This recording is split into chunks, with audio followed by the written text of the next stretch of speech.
Good morning, and welcome to our continuing series, Questions and Answers, from the works of Sri Aurobindo and the Mother. Today, Equality, Part 3, from Sri Aurobindo.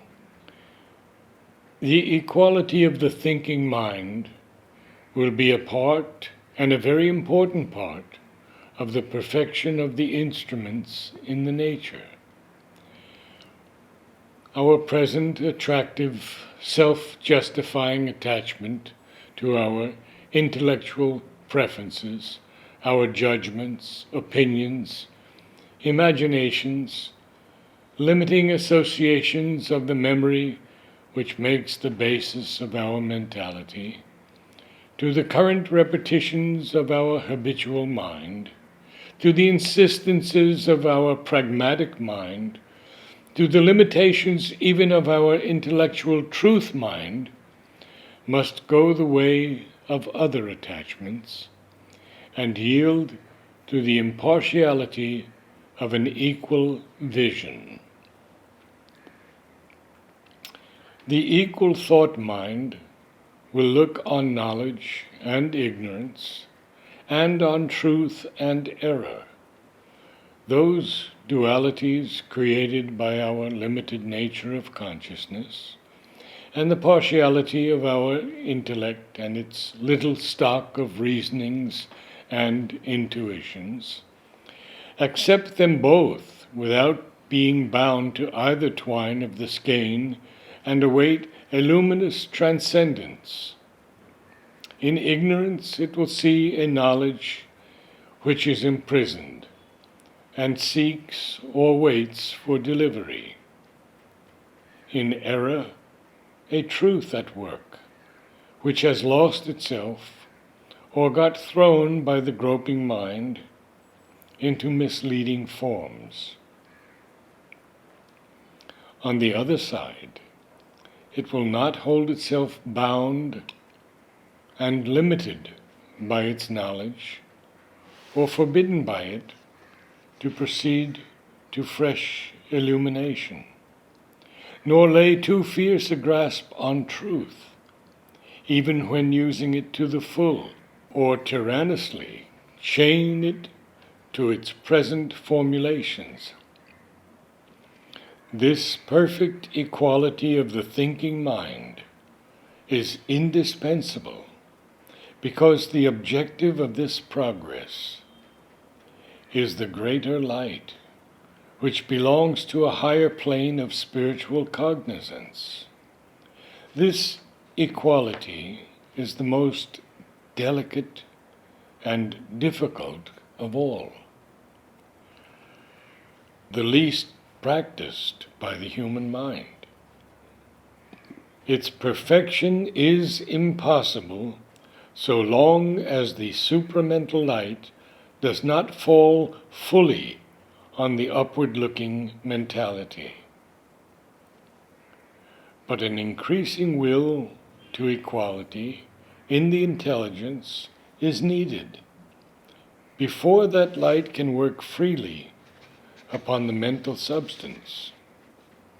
This, too, is not an abnegation of the seekings and cosmic purposes of the intelligence, not an indifference or impartial skepticism, nor yet a stilling of all thought in the silence of the ineffable. A stilling of the mental thought may be part of the discipline, when the object is to free the mind from its own partial workings, in order that it may become an equal channel of a higher light and knowledge. But there must also be a transformation of the mental substance. Otherwise, the higher light cannot assume full possession and a compelling shape for the ordered works of the divine consciousness in the human being. The silence of the ineffable is a truth of divine being, but the word which proceeds from that silence is also a truth. And it is this word which has to be given a body in the conscious form of the nature.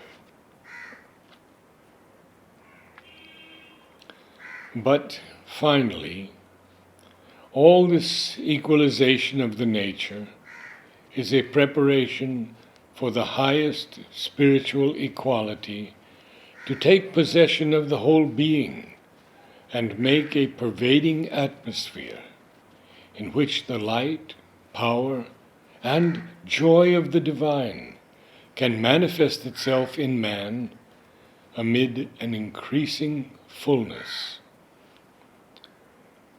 That equality is the eternal equality of Satchidananda.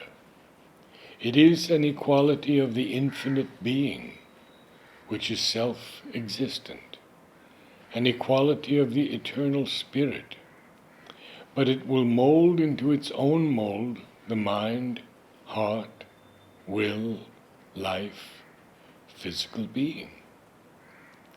It is an equality of the infinite spiritual consciousness, which will contain and base the blissful flowing and satisfied waves of a divine knowledge.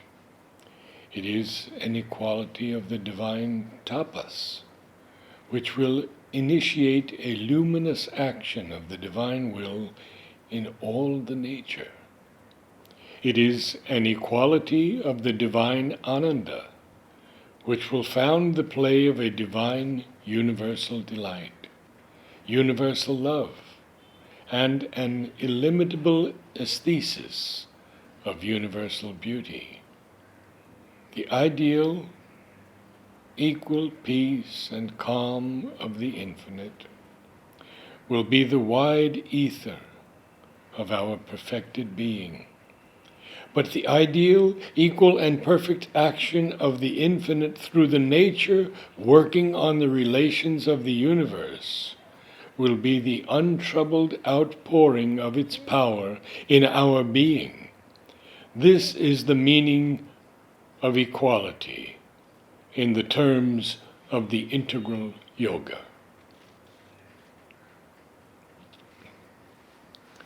Since knowledge, desirelessness, impersonality, equality, the inner self-existent peace and bliss, freedom from, or at least superiority to the tangled interlocking of the three modes of nature are the signs of the liberated soul.